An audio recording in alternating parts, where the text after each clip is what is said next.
தஞ்சை மருத்துவக் கல்லூரி மருத்துவமனைக்கு வந்த நோயாளிகளை நிற்க வைத்து ட்ரிப்ஸ் ஏற்றும் வீடியோ பரபரப்பை ஏற்படுத்தியுள்ளது.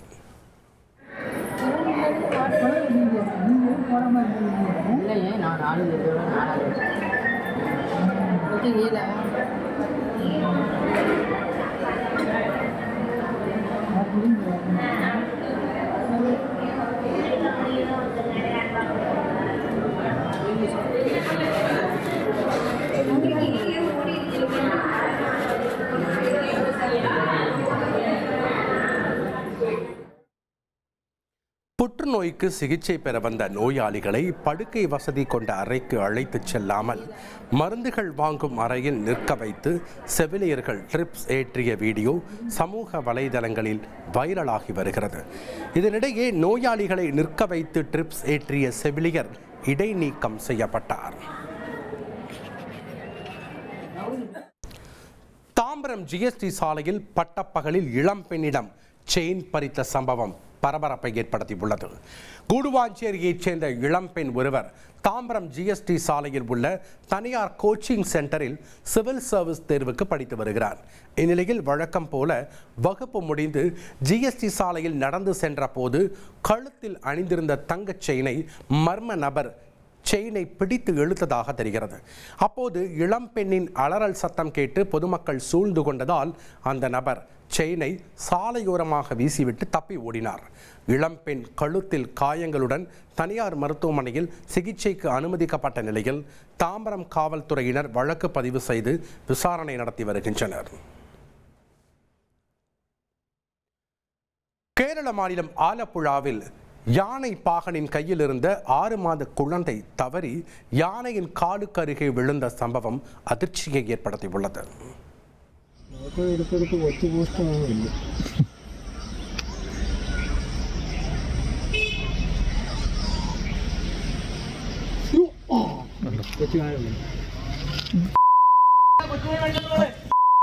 ഒരു ബോധമില്ലേ?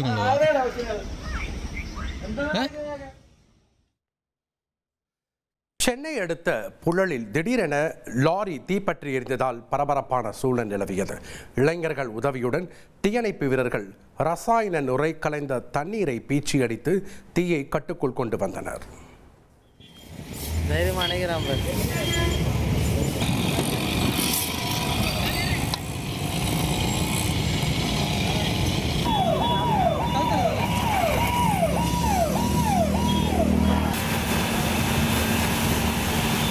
லாரி நிறுத்தணும்.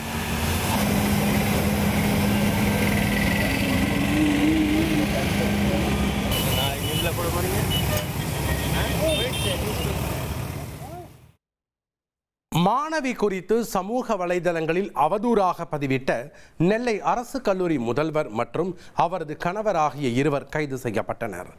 நெல்லை மாவட்டம் பழையப்பேட்டையில் 50 ஆண்டுகளாக செயல்பட்டு வரும் ராணி மேரி பெண்கள் அரசு கல்லூரியில் சுமிதா என்பவர் முதல்வராக பணிபுரிந்து வந்தார். இவர் கல்லூரியில் முதுகலை 2ஆம் ஆண்டு மாணவி குறித்து சமூக வலைதளங்களில் ஆபாசமாக பதிவு செய்ததாக கூறப்படுகிறது. இதற்கு எதிர்ப்பு தெரிவித்து மாணவர்கள் போராட்டம் நடத்திய நிலையில் சைபர் கிரைம் போலீசார் விசாரணை நடத்தினர்.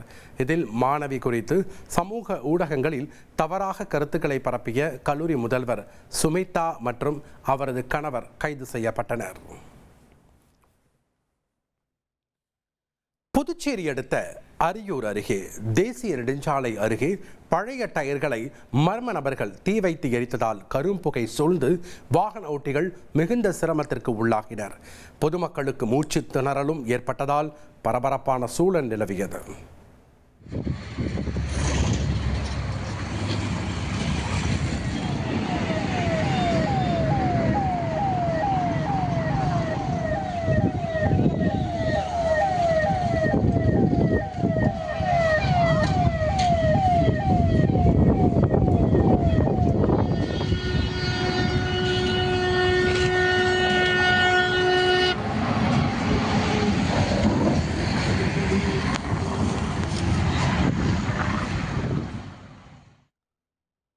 தெலங்கானாவைச் சேர்ந்த இளம்பெண் அமெரிக்காவில் கொலை செய்யப்பட்ட வழக்கில் இந்திய வம்சாவளியைச் சேர்ந்த ஒரு இளைஞர் சென்னையில் கைது செய்யப்பட்டிருக்கிறார். கொடுத்த பணத்தை திரும்ப கேட்டதால் இளம்பெண்ணை கொன்ற முன்னாள் காதலனின் பகீர் பின்னணி என்ன? மிரர் வீடியோவில் மாடர்ன் உடையில் ஜொலிக்கும் இந்த இளம்பெண் தற்போது உயிருடன் இல்லை. அமெரிக்காவில் உள்ள ஒரு அடுக்குமாடி குடியிருப்பில் கத்தியால் குத்தப்பட்ட நிலையில் இரத்த வெள்ளத்தில் சடலமாக கிடந்திருக்கிறார். இந்த கொடூரத்தை செய்தது வேறு யாருமல்ல, இந்த இளம்பெண்ணின் முன்னாள் காதலன். ஹைதராபாத்தை சேர்ந்த இளம்பெண்ணை அமெரிக்காவில் கொலை செய்துவிட்டு தமிழ்நாட்டில் தலைமறைவாகி இருக்கிறார். தெலங்கானா மாநிலம் செகந்திராபாத்தை சேர்ந்தவர் நிகிதா ராவ் கொடிஷாலா. 27 வயதான இவர் அமெரிக்காவின் மேரிலாந்து மாகாணத்தில் உள்ள கொலம்பியாவில் வசித்து வந்தார். 2025 பிப்ரவரி மாதம் முதல் அங்குள்ள ஒரு ஹெல்த் கேர் நிறுவனத்தில் டேட்டா அனலிஸ்டாக வேலை செய்து வந்துள்ளார். நிகிதாவுக்கும் மேரிலாந்தில் வசித்து வந்த இந்திய வம்சாவளியை சேர்ந்த அர்ஜுன் சர்மா என்ற இளைஞருக்கும் அறிமுகம் ஏற்பட்டுள்ளது. இருவரும் ஒரே அபார்ட்மெண்டில் வசித்து வந்தபோது பழக்கம் ஏற்பட்டு நாளடைவில் காதலாக மாறியிருக்கிறது. ஆனால் சமீப நாட்களாக இவர்களது காதலில் மோதல் வெடித்துள்ளது. கருத்து வேறுபாடு காரணமாக இருவரும் பிரிந்துவிட்டதாக கூறப்படுகிறது. இந்த நிலையில்தான் கடந்த ஜனவரி 2ஆம் தேதி அன்று நிகிதாவை காணவில்லை என ஹார்வர்ட் கண்ட்ரி காவல் நிலையத்தில் அர்ஜுன் சர்மாவே புகார் அளித்துள்ளார். இதனைத் தொடர்ந்து போலீசார் விசாரணை மேற்கொண்ட போது புகார் கொடுத்த அன்றே அர்ஜுன் சர்மா இந்தியாவுக்கு புறப்பட்டு சென்றது தெரிய வந்தது. இது போலீசாருக்கு பெரும் சந்தேகத்தை ஏற்படுத்தியது. உடனே அர்ஜுன் சர்மா தங்கியிருந்த அபார்ட்மெண்டை போலீசார் அதிரடியாக சோதனை செய்தபோது அவர்களுக்கு பெரும் அதிர்ச்சி காத்திருந்தது. வீட்டினுள்ளே உடல் முழுவதும் பல இடங்களில் கத்தியால் குத்தப்பட்ட நிலையில் சடலமாக கிடந்திருக்கிறார் நிகிதா. இதனை பார்த்த அடுத்த கணமே போலீசாருக்கு நடந்திருப்பது கொடூர கொலை என்பதை உறுதி செய்துள்ளனர். மேலும் டிசம்பர் 31ஆம் தேதி இரவு 7 மணியளவில் இந்த கொலை நடந்திருக்கலாம் எனவும் அர்ஜுன் தான் இந்த கொலையை செய்துவிட்டு தப்பி சென்றிருக்க வேண்டும் எனவும் அனுமானித்தனர். மேலும் கொலையை மறைக்க நிகிதாவை காணவில்லை என பொய் புகார் அளித்து விசாரணையை திசை திருப்ப முயற்சித்ததும் தெரிய வந்தது. இதனையடுத்து அர்ஜுன் சர்மாவுக்கு எதிராக சர்வதேச பிடிவாரண்ட் பிறப்பிக்கப்பட்டுள்ளது. அமெரிக்க போலீசாரின் கோரிக்கையின் பேரில் இன்டர்போல் உதவியுடன் இந்திய உளவு மற்றும் புலனாய்வு அமைப்புகள் இணைந்து தேடுதல் வேட்டையில் இறங்கின. அப்போதுதான் இந்தியாவுக்கு தப்பி வந்த அர்ஜுன் தமிழகத்தில் தலைமறைவாக இருப்பது தெரிய வந்தது. விரைந்து வந்த போலீசார் அர்ஜுன் சர்மாவை சென்னையில் சுற்றி வளைத்து கைது செய்தனர். இதற்கிடையில் நிகிதாவின் தந்தை ஆனந்த் கோடிஷாலா கொலையாளி அர்ஜுன் சர்மா மகளின் முன்னாள் காதலன் அல்ல, ரூம்மேட் மட்டும்தான் என பகீர் குண்டை போட்டிருக்கிறார். மேலும் தனது மகளிடம் அவர் இந்திய மதிப்பில் 4 லட்சம் ரூபாய்க்கும் மேல் கடன் வாங்கியிருந்ததாகவும் கூறியுள்ளார். பணத்தை திரும்ப கேட்டதால் ஏற்பட்ட ஆத்திரத்தில் அர்ஜுன் தனது மகளை கத்தியால் குத்திக் கொண்டுள்ளதாக ஆனந்த் கோடிஷாலா குற்றம் சாட்டியுள்ளார். இதனைத் தொடர்ந்து அர்ஜுன் சர்மா மீது முதல் மற்றும் 2ஆம் நிலை கொலை குற்றச்சாட்டுகளை அமெரிக்க போலீசார் சுமத்தியுள்ளனர். அர்ஜுன் சர்மாவை விரைவில் அமெரிக்க போலீஸ் அதிகாரிகளிடம் ஒப்படைப்பதற்கான சட்ட நடவடிக்கைகள் மேற்கொள்ளப்பட்டு வருகிறது. இந்த சம்பவம் வெளிநாடுகளில் வசிக்கும் இந்தியர்களின் பாதுகாப்பு குறித்த கேள்விகளை மீண்டும் எழுப்பியுள்ளது.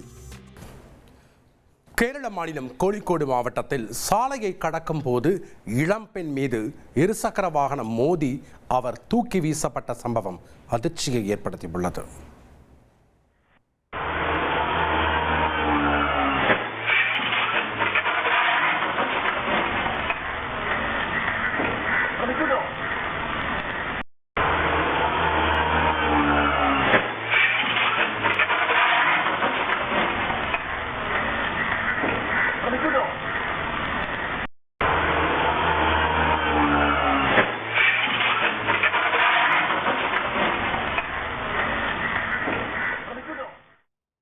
திருவள்ளூர் மாவட்டம் செங்குன்றத்தில் பாஜகவை சேர்ந்த வழக்கறிஞர் வீட்டிலிருந்து 100 சவரன் நகைகள், 5 கிலோ வெள்ளி, 4 லட்சம் ரொக்கம் காணாமல் போன சம்பவம் பரபரப்பை ஏற்படுத்தியுள்ளது. செங்குன்றம் பஜாரில் வசிக்கும் குஷில்குமார் தனது வீட்டில் உள்ள பெட்டியில் வைத்திருந்த பொருட்கள் மாயமானதாக போலீசில் புகார் அளித்துள்ளார். வீட்டின் பூட்டு உடைக்கப்படாத நிலையில் 100 சவரன் நகைகள், 5 கிலோ வெள்ளி, 4 லட்சம் ரொக்கம் காணாமல் போனதாக கூறப்படுவதால் சந்தேகம் எழுந்துள்ளது. இதையடுத்து கைரேகை நிபுணர்கள் வரவழைக்கப்பட்டு சிசிடிவி காட்சிகள் ஆய்வு செய்யப்பட்டு செங்குன்றம் போலீசார் விசாரணை நடத்தி வருகின்றனர். கோவையில் தாறுமாறாக காரை ஓட்டி விபத்து ஏற்படுத்திவிட்டு நிற்காமல் சென்ற கார் ஓட்டுநரை பொதுமக்கள் பிடித்து போலீசாரிடம் ஒப்படைத்த சம்பவம் பரபரப்பை ஏற்படுத்தியுள்ளது. கோவை பீளமேடு பகுதியில் கார் ஒன்று கட்டுப்பாடின்றி வேகமாக சென்று இருசக்கர வாகனங்கள் மீது மோதியுள்ளது. விபத்தை ஏற்படுத்திவிட்டு கார் நிற்காமல் சென்றதால் ஆத்திரமடைந்த பொதுமக்கள் கார் ஓட்டுநரை துரத்தி பிடித்து நைய புடைத்துள்ளனர். காரில் இருந்து இறங்கிய ஓட்டுநர் வேட்டி பனியனுடன் காரின் மீது ஏறி நின்று ரகளையில் ஈடுபட்டார். இதுகுறித்த தகவல் அறிந்து சம்பவ இடத்திற்கு வந்த போலீசார் காரை பறிமுதல் செய்தனர். மேலும் முன்னுக்கு பின் முரணாக கார் ஓட்டுநர் பதிலளித்ததால் போதையில் காரை ஓட்டி விபத்தை ஏற்படுத்தினாரா என போலீசார் விசாரணை நடத்தி வருகின்றனர். கடையநல்லூர் அருகே ஓரினச் சேர்க்கை ஆசை காட்டி இளைஞரிடம் பணம் பறித்த 3 பேர் கைது செய்யப்பட்டுள்ளனர். தென்காசி மாவட்டம் கடையநல்லூரைச் சேர்ந்த இளைஞர் ஒருவர் கிரிண்டர் செயலியை பயன்படுத்தி வந்துள்ளார். இவருக்கு ஓரின சேர்க்கையில் ஆர்வம் இருந்ததாக கூறப்படும் நிலையில் அவருக்கு சிலர் கிரிண்டர் செயலி மூலம் அறிமுகமாகியுள்ளனர். ஆசை வார்த்தை கூறி புன்னையாபுரம் மேற்கு தொடர்ச்சி மலை அடிவாரத்தில் உள்ள முந்தல் நீர்வீழ்ச்சி அருகே இளைஞரை தனியாக வரவழைத்துள்ளனர். இதனை நம்பி அங்கு சென்ற இளைஞருக்கு பெரும் அதிர்ச்சி காத்திருந்தது. சிறுவர்கள் உள்பட 3 பேர் சேர்ந்து இளைஞரை சரமாரியாக தாக்கி கூகுள் பே மூலம் 1000 ரூபாயை பறித்துவிட்டு தப்பி ஓடியுள்ளனர். தான் வசமாக ஏமாற்றப்பட்டதை உணர்ந்த இளைஞர் போலீசில் புகார் அளித்துள்ளார். இதுகுறித்து விசாரணை நடத்திய போலீசார் TN புதுக்குடி பகுதியைச் சேர்ந்த மதன் மற்றும் 17 வயதுடைய 2 சிறுவர்களை அதிரடியாக கைது செய்தனர். என்ன இப்படியெல்லாம் பிஸ்னஸ் பண்ணுறாங்கன்னு யோசிக்க வச்சிருக்கு ஊபியில் ஒரு கும்பல். உத்தரகண்ட் மாநிலத்தில் நாள்பட்ட நோய்களால் பாதிக்கப்பட்டு உயிரிழந்தவர்கள் பயன்படுத்திய போர்வைகள் மற்றும் மெத்தைகளை மயானத்தில் இருந்து திருடி விற்ற வழக்கில் 3 பேர் கைது செய்யப்பட்டுள்ளனர். ரிஷிகேஷில் இறந்த நபர்கள் பயன்படுத்திய மெத்தைகள் மற்றும் கம்பளிகளை சேகரித்தும் விலைக்கு வாங்கியும் பின்னர் அவற்றை புதிது போல் மாற்றி விற்ற 3 பேர் கைதாகியுள்ளனர். ராணி போக்கிரி சவுக்கில் உள்ள மன்சூரி துணிக்கடையில் உத்தரப்பிரதேசத்தை சேர்ந்த சல்மான், ஹமீத் அலி மற்றும் ரிஷிகேஷை சேர்ந்த சஞ்சய் ஆகிய மூவரும் கைதாகியுள்ள நிலையில் அந்த போர்வைகளும் மெத்தைகளும் கடுமையான தொற்றுகள், உயிர்கொல்லி நோய்களால் பாதிக்கப்பட்டவர்களால் பயன்படுத்தப்பட்டவை என்பது விசாரணையில் தெரியவந்தது. சேலைக்கு ஒரு மிகப்பெரிய ஆஃபர் போட்டிருக்காங்க போல. செம்ம கூட்டம், பலருக்கு மயக்கம், ஒரே பரபரப்பு. மகாராஷ்டிரா மாநிலம் சத்ரபதி சம்பாஜி நகர் பகுதியில் உள்ள ஒரு கடையில் 5000 ரூபாய் புடவை 600 ரூபாய்க்கு விற்கப்படும் என்ற அறிவிப்பால் அக்கடையில் பெண்கள் கூட்டம் அலைமோதியது. கூட்ட நெரிசலில் பெண்கள் மற்றும் குழந்தைகள் நசுக்கப்பட்ட நிலையில் 3 பெண்கள் மயக்கமடைந்தனர். இதுகுறித்த தகவல் கிடைத்ததும் அங்கு சென்ற காவல்துறையினர் கடையின் ஷட்டரை அடைத்து கூட்டத்தை கலைத்து நிலைமையை கட்டுக்குள் கொண்டு வந்ததால் அசம்பாவிதம் தவிர்க்கப்பட்டது. மதுபோதையில் ஒரே இருசக்கர வாகனத்தில் 4 பேர் சென்றபோது மடக்கி பிடித்த பெண் காவலரிடம் அநாகரீகமாக நடந்து தாக்குதலில் ஈடுபட்ட ரவுடி உட்பட 4 பேர் கைது செய்யப்பட்டுள்ளனர். சென்னை ராயப்பேட்டையில் போக்குவரத்து காவலராக உள்ள பெண் ஒருவர் ஜம்புலிங்கம் சாலை சந்திப்பில் பணியில் இருந்தபோது ஒரு இருசக்கர வாகனத்தில் வந்த 4 பேர் ஒன்வேயில் மது போதையில் வந்துள்ளனர். அப்போது பெண் காவலர் தடுத்து நிறுத்திய போது மது போதையில் இருந்தவர்கள் அநாகரீகமாக கையை பிடித்து தாக்கியுள்ளனர். இது குறித்த வழக்கில் போலீசார் 4 பேரையும் கைது செய்தனர். மீன் வியாபாரி கிட்ட சண்டைக்கு போய் சர்ச்சையில சிக்கியிருக்காங்க ஒரு திமுக பெண் கவுன்சிலர். திருவள்ளூரில் மீன் வியாபாரியிடம் மாமூல் கேட்டு மிரட்டியதாக திமுக பெண் கவுன்சிலர் மீது வழக்கு பதிவு செய்யப்பட்டுள்ளது. திருவள்ளூரை அடுத்த சேலை கிராமத்தை சேர்ந்த சிவகாமி பெரியகுப்பன் லால் பகதூர் சாஸ்திரி தெருவில் மீன் வியாபாரம் செய்துள்ளார். அதற்கு எதிர்ப்பு தெரிவித்த திமுக பெண் கவுன்சிலர் தனலட்சுமி தனக்கு மாமூல் தர வேண்டும் என கூறி 10,000 ரூபாய் மதிப்பிலான மீன்களை கழிவுநீர் கால்வாயில் கொட்டியதாக கூறப்படுகிறது. சிவகாமி கொடுத்த புகாரின் பேரில் கவுன்சிலர் தனலட்சுமி மீது போலீசார் வழக்கு பதிவு செய்து விசாரணை மேற்கொண்டு வருகின்றனர். முதியவர் சட்டப்பையில நைசா செல்போன் திருட முயன்று வசமா சிக்கியிருக்காரு ஒருத்தர். வேடச்சந்தூரில் செல்போனை திருடிய நபரை முதியவர் ஒருவர் கன்னத்தில் பலார் பலார் என அறைந்து செல்போனை திரும்ப பெற்ற சம்பவம் பரபரப்பை ஏற்படுத்தியது.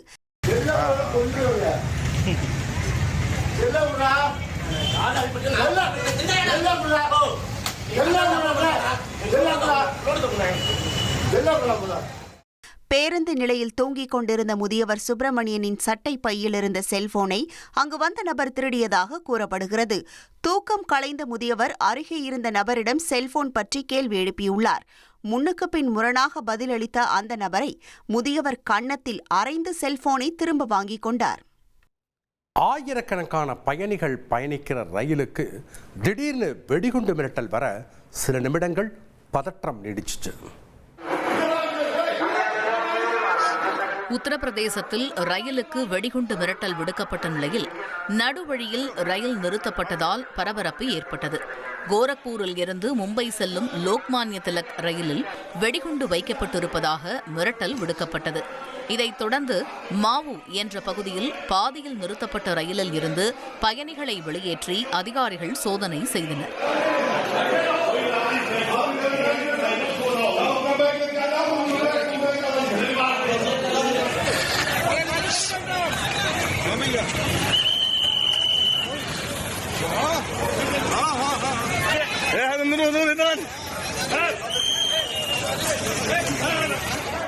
இந்த மிரட்டல் புரளியாக இருக்கக்கூடும் எனவும் வெடிகுண்டு மிரட்டல் விடுத்த மர்ம ஆசாமியை தேடி வருவதாகவும் போலீசார் தெரிவித்துள்ளனர்.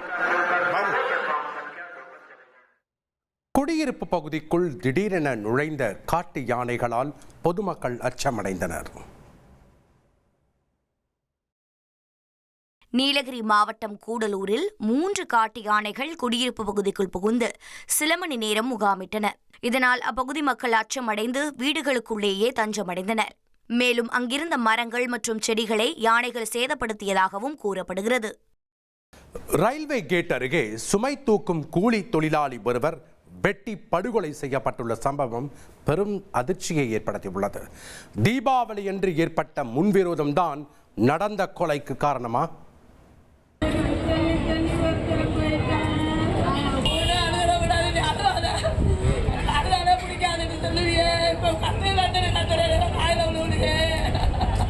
திருச்சி மாவட்டம் லால்குடி அருகே உள்ள மணக்கால் ரயில்வே கிராசிங்கில் வாலிபர் ஒருவர் இரத்த வெள்ளத்தில் கிடப்பதாக காவல்துறையினருக்கு தகவல் சென்றிருக்கிறது.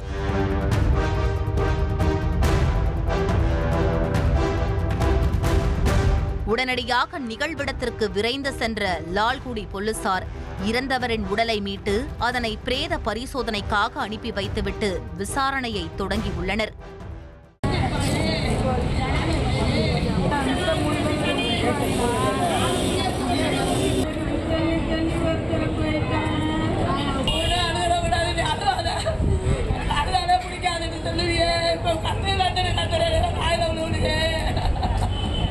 கொல்லப்பட்டவர் கீழ மணக்கால் பகுதியைச் சேர்ந்த ரவீந்திரன்.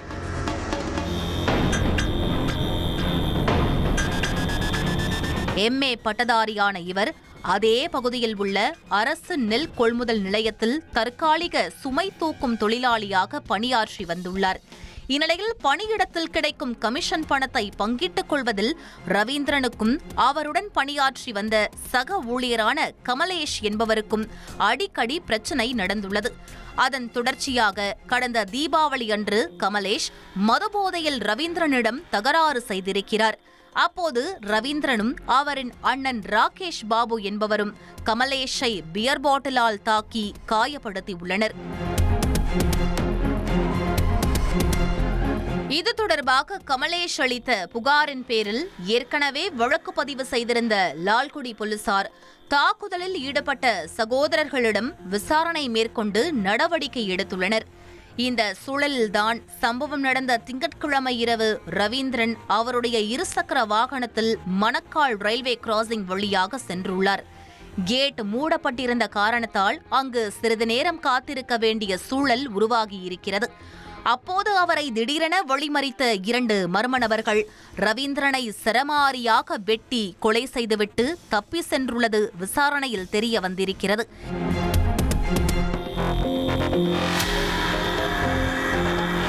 ஏற்கனவே கமலேஷுக்கும் கொலை செய்யப்பட்ட ரவீந்திரனுக்கும் முன் விரோதம் இருந்த காரணத்தால் காவல்துறையினர் சந்தேகத்திற்கு உரிய நபரை பிடித்து விசாரிக்க முயற்சித்திருக்கிறார்கள். ஆனால் கமலேஷ் குடும்பத்தோடு தலைமறைவாக இருப்பது தெரியவரவும் போலீசாரின் சந்தேகம் தற்போது மேலும் அதிகரித்துள்ளது. தலைமறைவாக உள்ள கொலையாளிகளை பிடிப்பதற்காக தனிப்படை அமைத்துள்ள காவல்துறையினர் விசாரணையை தீவிரப்படுத்தியுள்ளனர். முழுமையான விசாரணைக்கு பிறகே ரவீந்திரனை உண்மையில் கொலை செய்தது யார், நடந்த கொலைக்கான காரணம் என்ன போன்ற அனைத்து கேள்விகளுக்குமான விடையும் கிடைக்கும்.